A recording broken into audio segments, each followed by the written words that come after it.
হঠাৎ করে খবর পেলাম আমার শুভ বয়ফ্রেন্ড মারা গেছে। সাউথ আফ্রিকাকে হারিয়ে ইন্ডিয়া পেল ক্রিকেট খেলার ওয়ার্ল্ড কাপ।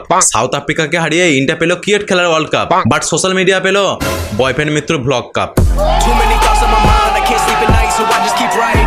তো কি খবর ভাই লোক, এতদিন তো আমরা দেখলাম দিদার মৃত্যু ব্লগ, দাদুর মৃত্যু ব্লগ, আর আজকে আমরা ইউনিক কিছু দেখবো। হ্যাঁ, তোমরা ঠিকই শুনেছ, আজকে আমরা দেখবো বয়ফ্রেন্ড মৃত্যু ব্লগ। মানে একটি মেয়ে তার বয়ফ্রেন্ডের লাশ দেখতে যাওয়ার সময় কি কি মেকআপ করে সেটা দেখবো, এবং তার সাথে সাথে নতুন বয়ফ্রেন্ড কিভাবে পড়ে সেটাও দেখবো। তো আর বেশি কথা পারে আমি এসব সহ্য করতে না পেরে হালকা করে হামাদের সাথে লঙ্কা ছড়ে বিজাতে হোসে সিলনাড়ায় জোরে জোরে বেড়ে দেবো।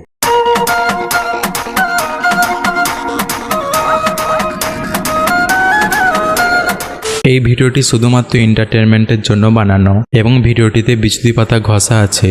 আপনারা ভিডিওটা দেখবেন, মজা নেবেন আর ভুলে যাবেন। দয়া করে গায়ে মাখবেন না, নালে চুলকে চুলকে মরে যাবেন। Thank you so much. হঠাৎ করে খবর পেলাম। কি খবর পেলে বোন? কালকে ঘুমের ঘরে বিছানায় মুতু করে দিয়েছিলে বুঝি? আমার শুভ বয়ফ্রেন্ড মারা গেছে। ই বাবা, এ তো খুবই দুঃখজনক খবর। না মা, কাঁদে না, কাঁদে না। তা তোমার বয়ফ্রেন্ড যখন মারা গেছে তখন তুমি এরকম দাঁড়িয়ে দাঁড়িয়ে চারটি পরে ভিডিও শুট করছো কেন? তাড়াতাড়ি তোমার বয়ফ্রেন্ডের কাছে যাও, দিয়ে তোমার বয়ফ্রেন্ডের কলা মানে সরি আই মিন গলা জড়ি ধরে কাঁদো। আমায় বললো আমি করব না।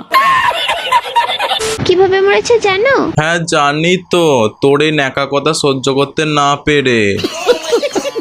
তুই যদি সারাদিন তোর শুভ বয়ফ্রেন্ডকে বাবু একটু দাও, বাবু জানো আজকে আমার হাঁকা হয়নি, বাবু জানো আজকে আমার মুতো হয়নি, একটু চেক করে দেখো না মেশিনটা ঠিক আছে কি না, এরকম ন্যাকা ন্যাকা করে বলিস, তাহলে শুধু শুভ কেন, অশুভ বয়ফ্রেন্ড থাকলে সেও গলায় দড়ি দিয়ে মরতো। হাট ন্যাকা চুদি। গাড়ি অ্যাক্সিডেন্ট করে। গাইজ, আমাদের বোনের শুভ বয়ফ্রেন্ড কিভাবে মারা গেছে জানো? গাড়ি অ্যাক্সিডেন্ট করে।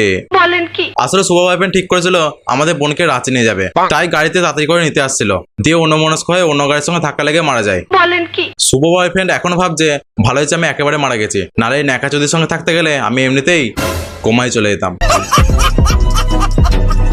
তারপরে কি করব?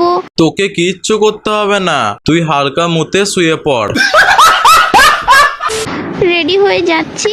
এই প্যান্টটা আমার শুভ বয়ফ্রেন্ড দিয়েছিল। প্যান্টটা দেখাচ্ছিস তো প্যান্টটা এরকম করে তুলে দেখা, তা না করে এরকম পাচা দেখানোর কি আছে? এরপর যদি এরকম পাচা দেখাস তাহলে দু পাচার মাঝে পায়ে ঢুকিয়ে হাত তালি দিয়ে দেবো, ছটফটিয়ে মরে যাবি। প্যান্টটা আমার শুভ বয়ফ্রেন্ড দিয়েছিল। শালা পাড়াটা কথা গেল রে। আর একটা টপ পরে নিয়েছি। কেন বোন টপ পরলে কেন? টপটা কি তোমার শুভ বয়ফ্রেন্ড দিয়েছিল? তারপরে দেখি যে আমার প্যান্টের চেন আটকায়নি। হে হরি রাম কৃষ্ণ জগন্নাথ প্রেমানন্দে, ये क्या हुआ? চেনটা খুলেই রাখো, তাহলে যদি একটু হাওয়া পাও। ভাই কি দিনকাল পড়লো, প্যান্টের চেন খোলা সেটা নিয়েও ভিডিও বানাচ্ছে। এরপর থেকে কোনোদিন বলবে গাইস আমার প্যান্টটা খুলে গেছে, দাঁড়াও প্যান্টটা পরে নেই। আমি যদি কালো হয়ে যাই তারপরে তো আমার আর কোনো বয়ফ্রেন্ড থাকবে না, তার জন্য আমি এই শার্টটা পরে নিয়েছি। গামছা भी खुल गया मेरा। কালো হয়ে যাবে মানে? তুই তো অলরেডি কালো হয়ে গেছিস। কারণ আমার বয়ফ্রেন্ড এখন নেই, মারা গেছে, এখন তো আমরা আরেকটা পটাতে হবে। মানে একটা বয়ফ্রেন্ডকে চালিয়ে বোনের শান্তি হয়নি, আরেকটা ছেলের মাথা খাওয়া বলছে। ভাই তোমাদের বলছি কেউ এই মেয়ের চক্করে পড়বে না, নাহলে তোমাকে মেরে তোমার সাথে দেও এ ব্লগ বানাবে। তো একটুখানি ক্রিম মেখে নিয়েছি। ভাই একে তো পেট খুলে বয়ফ্রেন্ডকে দেখতে যাচ্ছে, তারপর আবার দেখতে যাওয়ার সময় মুখে ক্রিম মাখছে। বোন শুধু মুখে মাখলে হবে, পেটেও একটু মেখে নে, দেখবি পেটটা সাদা হয়ে যাবে, কারণ লোকেরা তোর মুখ দেখার সাথে সাথে পেটটাও তো দেখবে। তারপরে খুব কষ্ট লাগছিল। কি কষ্ট লাগছে সে তো দেখেই বোঝা যাচ্ছে, এমন কষ্ট লাগছে যাতে একটা ছেড়ে আরেকটা যেন ধরতে পারিস ভেবে। তো ভাই আজকের মতো ভিডিওটা এরকমই। ভিডিওটা ভালো লাগলে লাইক করো, আর ভিডিও কোন পার্টটা বেশি ভালো হয়েছে কমেন্টে বলবে। আর তোমরা সাবস্ক্রাইব একদম করছো না, সাবস্ক্রাইবটা করো। দেখা হচ্ছে পরবর্তী ইনস্টাগ্রামে। বাই।